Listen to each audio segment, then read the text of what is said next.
स्वामी जी 5 लाख से ज्यादा वोटां चुनाव जीत सी अठे लाल डब्बी हरी डब्बी रस टपके बेटी चाली बाप के जुआई टच के। अब देखो मतदान का तो नहीं कह सकते, लेकिन भीड़ देख के लग रहा है कि अमित शाह जी का बहुत अच्छा समर्थन है यहाँ। और 3,50,000 कम से कम हम मान रहे हैं कि 3,50,000। ये गठबंधन तो सिर्फ एक तरह से एक चीज को हराने के लिए काफी मिलके हुआ है। राहुल तो एक पप्पू हो तो इडली चला जाएगा और किसको बनाओगे आप प्रधानमंत्री?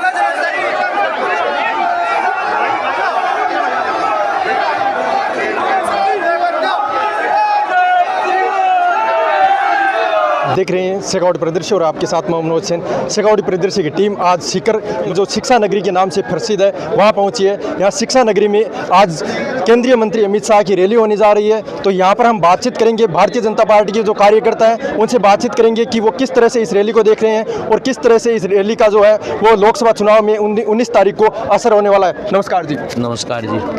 आज अमित शाह जी आ रहे हैं, तो इस रैली को आप किस तरह से देख रहे हो?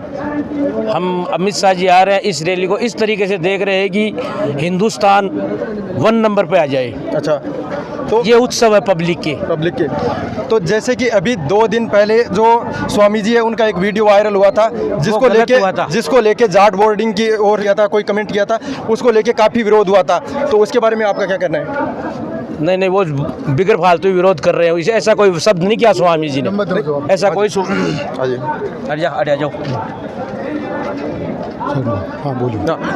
2 दिन पहले स्वामी जी का जो वीडियो वायरल हुआ था, जाट बोर्डिंग को लेकर स्वामी जी ने कोई विवादित बयान दिया था जिसके ऊपर उन्होंने सफाई भी दी थी स्वामी जी ने, तो उसको लेकर आपका क्या कहना है और उस बयान का जो लोकसभा चुनाव है उसमें क्या असर देखने को मिल सकता है? देखिए, मैं आपको बताना चाहूँगा, स्वामी जी का कहने का कोई ऐसा तात्पर्य नहीं था, उसको तोड़ मरोड़ कर विपक्ष वाले पेश कर रहे हैं।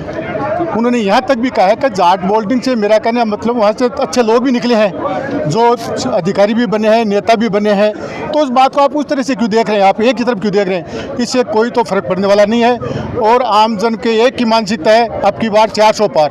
अच्छा, तो क्या लगता नहीं है आपको कि जिस प्रकार से इंडिया गठबंधन ने ये जो सीट है गठबंधन के लिए छोड़ी है, सारे विपक्षी दल है वो एक हो गए हैं, तो कहीं ना कहीं बीजेपी के लिए ये मुश्किल नहीं है? कोई मुश्किल नहीं है बीजेपी, कोई मतलब ही नहीं इस बात का। मैं ये कह रहा हूँ, ये तो एक लोकतंत्र है, इसलिए ये जब किसी कैंडिडेट को आप खड़े कर देते हैं तो चुनाव होते हैं, वरना चुनाव नहीं है। हमारे भारतीय जनता पार्टी के यहाँ से जो प्रत्याशी हैं, पहले भी सांसद थे, आने वाले सांसद हैं, मैं ये कह रहा हूँ आपको कम से कम 5 लाख वोटों से जीतेंगे और आप देख लेना। आप तो एक इलेक्टोरल बॉन्ड स्कीम का जो अभी विपक्ष बोल रहा है कि ये बहुत बड़ा स्कीम था, तो इसके ऊपर आपका क्या कहना है? अब क्या है, इनके पास कोई मुद्दा तो है नहीं, इनके पास कोई मुद्दे तो है नहीं ना। अब ये देखिए आप कि जो सांसद की टिकट दे रहे हैं कांग्रेसियों, वो भाग रहे हैं। और अगर मैं ये कहना चाह रहा हूँ कि इनके पास अगर कोई मुद्दा है तो ये गठबंधन करने की जरूरत कहाँ पड़ गई? गोविंद जी टोडा से आते हैं मैदान में, जो ये कह रहे हैं कि मौर्या बुला देंगे, मौर्या तो उनके भूल गए, विधानसभा में भी भूल गए और लोकसभा में भी भूल गए। तो विपक्षी दल है उनका यह भी कहना है कि भारतीय जनता पार्टी जो ज्वाइन कर लेता है उसके सारे पाप धुल जाते हैं, उसके ना ईडी पीछे जाती है, उनके सारे केस है वो एकदम से डीएक्टिवेट हो जाते हैं, तो इस पे आपका क्या कहना है? साथ ही उनका यह भी कहना है कि भारतीय जनता पार्टी है वो एक तरह से वॉशिंग मशीन है, तो उसको लेकर आप क्या कहना चाहेंगे? मैं ये पूछना चाह रहा हूँ कि ये जो कांग्रेस के नेता है वे क्यों आ रहे हैं हमारे पास?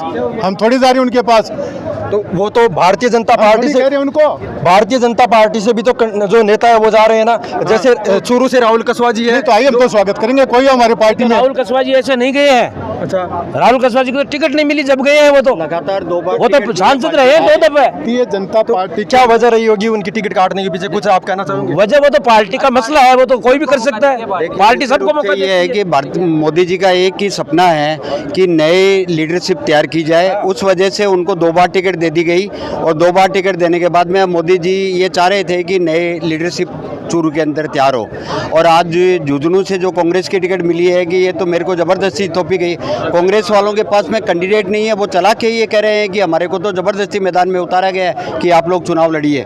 चूरू में जो लोकल लोग हैं उनका ये कहना है कि जो राजेंद्र राठौड़ है उन्हीं वजह से ये राहुल कसवा जी की टिकट काटी गई है, तो उस पर आपका क्या ऐसा कोई नहीं है। और पार्टी शीर्ष नेतृत्व ने जो टिकटें फाइनल की है ये उन्हीं के आधार के ऊपर पार्टी के उम्मीदवार बनाए गए हैं।